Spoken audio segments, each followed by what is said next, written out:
Patay ang isang senior Islamic State group leader na si Abdallah Maki Mushli al-Rifa o mas kilala po sa tawag na Abu Khadija sa airstrike na inilunsad ng US Central Command Forces sa CENTCOM sa Iraq.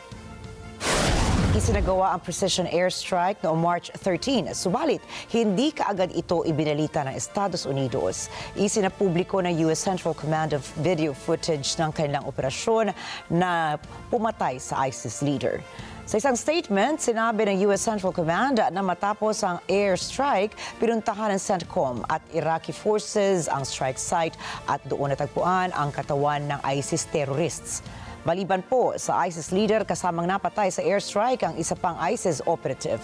Kapwa nakasuot ang mga ito ng unexploded explosive vests at may mga iba't iba pang armas. Natukoy naman ang pagkakakilanlan ng ISIS leader sa pamamagitan ng DNA match mula sa nakolektang DNA sa nakalipas sa raid kung saan ito nakatakas. Itinuturing din ng command si Abu Khadija bilang isa sa mga global ISIS leaders at Chief of Global Operations and Delegated Committee Emir. Bilang Emir ng ISIS, ito po ang responsable sa mga operasyon, logistics at pagpaplano ng ISIS sa buong mundo at nag-aatas sa pagpupondo para sa global organization ng ISIS.